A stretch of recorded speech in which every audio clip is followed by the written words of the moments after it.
We were speaking yesterday with some of the brahmacharis of Sri Radha Gopinath ashram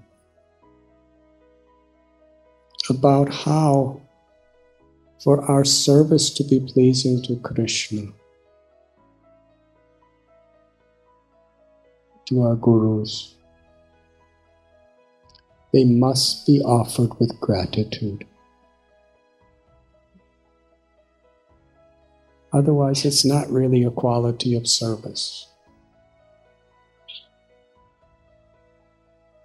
There's no bhakti without gratitude. There's no true bhakti without humility.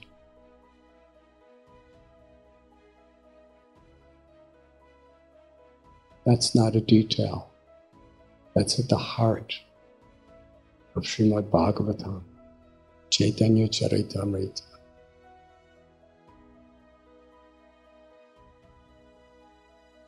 If we're grateful and we're serving with gratitude, then we're willing to make sacrifices and we're willing to adjust our consciousness in such a way to please the object of our service.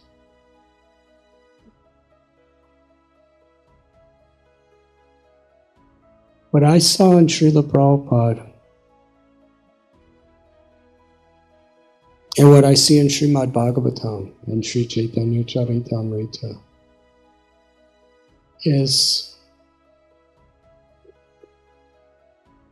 immoral activities are great stumbling blocks to the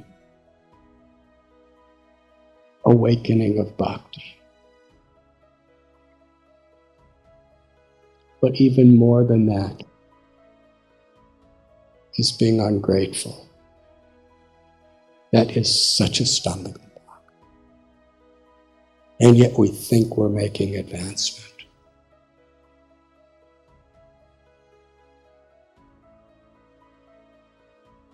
Because when we're grateful, we can access the power we can be given the empowerment to overcome difficulties.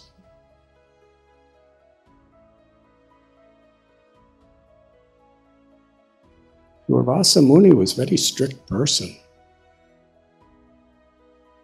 but he was a very ungrateful person. Ambarish Maharaj really wanted to serve him.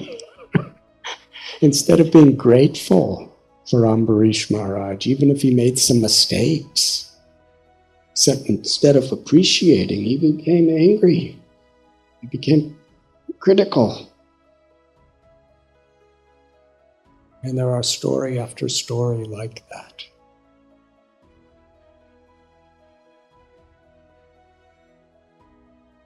Anyone can find faults. But the way Maya works is if you find fault in another devotee, your ego feels, just see how I am superior.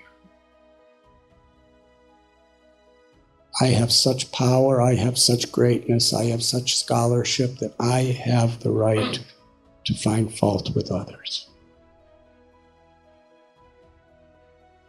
And in Vaishnava society, even if a devotee has faults, it's the degradation of our own soul to be focusing on them, unless we truly are their well-wishers who are trying to uplift them. Otherwise, we're just making aparadhs.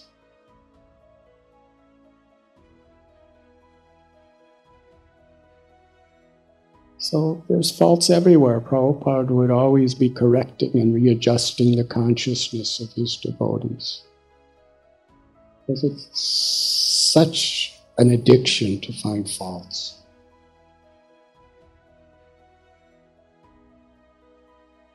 Srila Prabhupada explained this movement can only actually serve its purpose when we learn to appreciate each other, even despite our faults.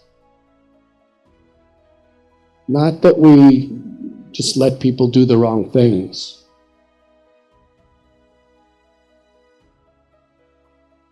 but we empower people. We empower each other to do better.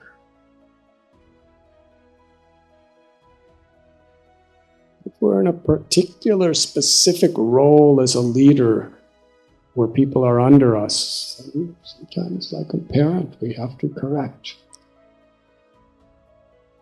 But when we're just looking in all directions and finding,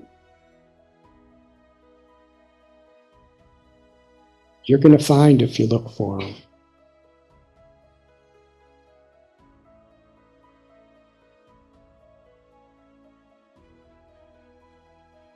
Srila Prabhupada and all of our acharyas taught us how to appreciate also.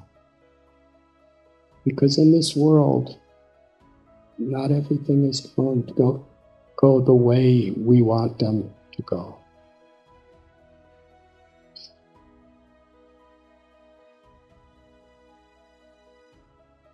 And that's Krishna's grace, because if it did, we would make no progress. We are meant to relate with other Vaishnavas on a higher level.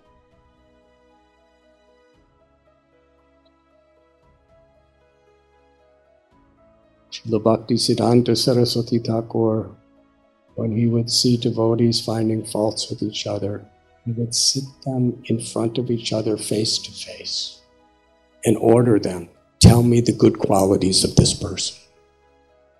Very difficult. When you're having this kind of conflict and you're a leader and you have other people following you, you have a big ego, it's very bad. But when Bhakti Siddhanta Saraswati Thakur orders, I want you to speak the good qualities of this person. You have to. And after a while, they're speaking, they realize actually the person has a lot of good qualities. And yes, there's things I don't like, but that's not what we're focusing on, unless that's our specific service to do that for that person.